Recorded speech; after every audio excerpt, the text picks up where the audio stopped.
Hello there, it's your Wisconsin wine guy. We are here with another wine review. These are wines that you can find in your everyday liquor store, grocery store, and some wine shop shelves. Make a selection, give you my personal opinion. Very, very simple system.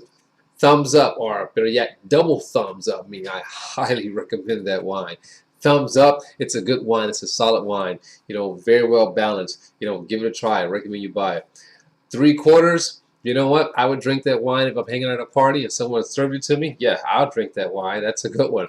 Halfway, not so much for me, but you give it a try and then let us all know what you think. Thumbs down. That is always the easy one. Get that wine out of here.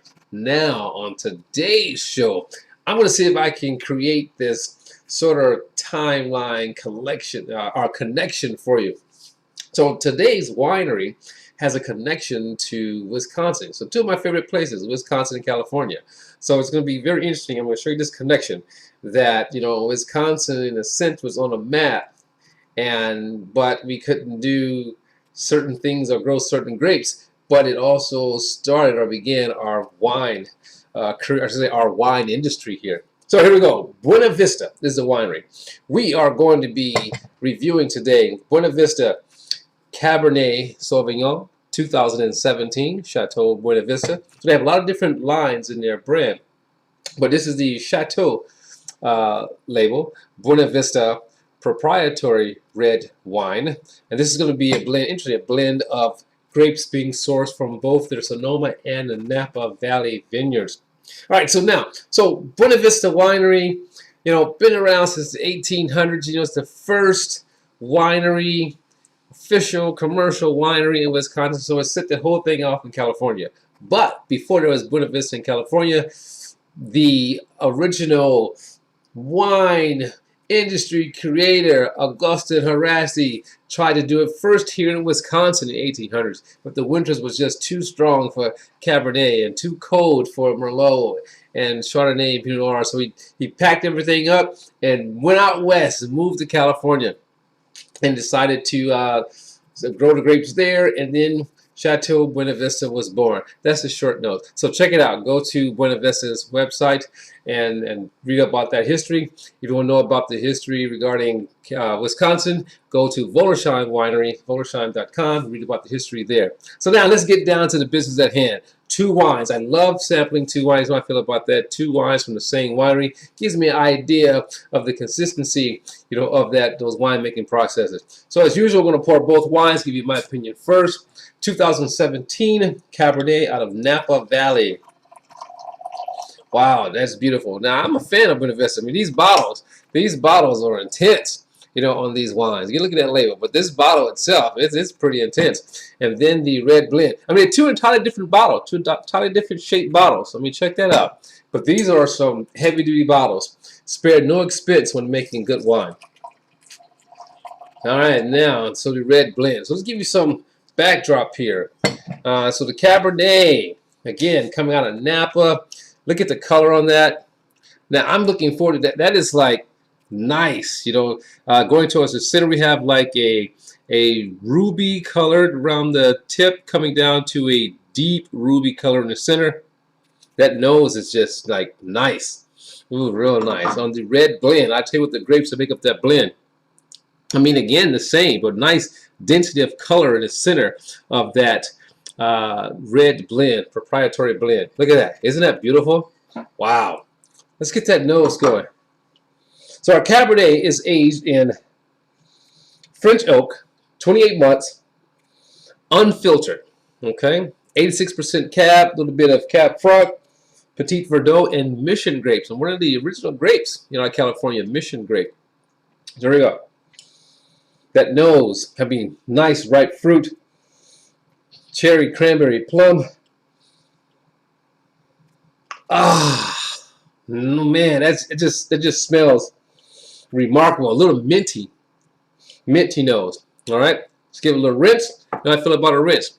If there's no acidity, that wine just doesn't work for me. It doesn't get any play on my palate. No acidity. I like liveliness in my wines, whether it's red or white, full body, light body. Give me some acidity. Give me some liveliness to it. Here we go. Rinse.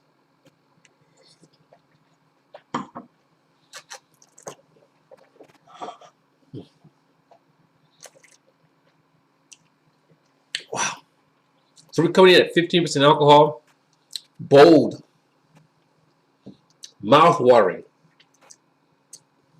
you know, and not crazy tannins either. I mean, that's amazing. You know, I have to say, for a Cabernet. I mean, very, very eloquent, but it's still bold and robust. But it's not like, you know, stick to your gums, or your inside of your mouth stick to your gums type of tannins. But the nice structure, be very well balanced here. Now, ooh, in the finish, you get a little bit of that toasting of oak, you know, French oak. You know, you get a little bit of that in there too. You know, everything is just very well blended. Wow, I mean, that's just the rinse. Now for the rinse on the red blend. So our red blend is going to be a combination of grapes being sourced from the Sonoma vineyards and Napa Valley vineyards. So the blend is comprised of Cabernet Sauvignon, Cabernet Franc, Merlot, Petit Verdot, Zinfandel, Petit Syrah. That's a blend. Right, here we go for the rinse.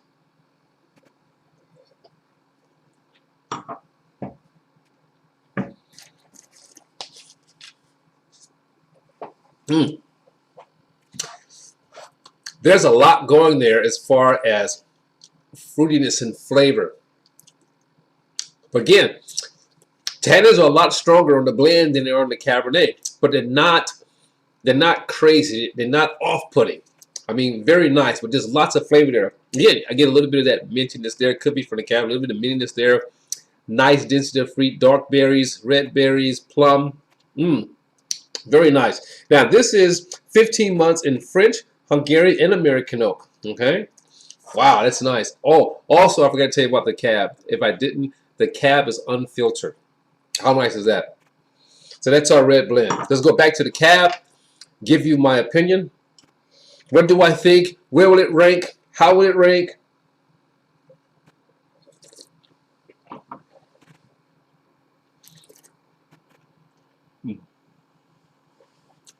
Wow.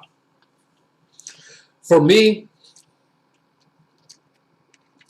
this is what a Cabernet should taste like. You know, I mean, a cab that has, you know, just bits and pieces of the grapes, but predominantly cab, that's what it tastes like. Nice structure, nicely balanced, 50% alcohol. There's no alcohol burn, but just, you know, just beaming with fruit and just this quality wine. That's definitely a double thumbs up, you know, for me on the Chateau Buena Vista Cabernet Sauvignon 2017. Now for the red blend, which is going to be a 2018.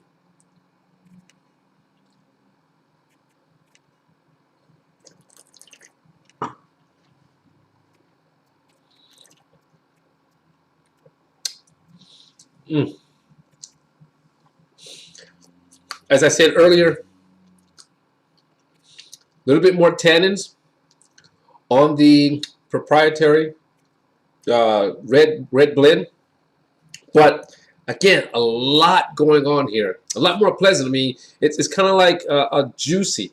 You know, the tannins are there, but nice little juicy fruit. I mean, you get that difference of different fruit taste or fruit character to it. You know, again, for me, a pretty solid wine for a blend. Double thumbs up. I mean, so this was an easy one, hands down for me. Double thumbs up for both the 2017 Buena Vista Napa Valley Cabernet Sauvignon, and double thumbs up for the Chateau, again, the Chateau series, Buena Vista Proprietary Red Wine or Red Blend 2018. Can't go wrong with either one of these. You know, I'm going to enjoy these. I hope you enjoy these. Very interested in knowing what you think of them. And until next time, as always, let your palate be the guide when selecting your wine. Ciao!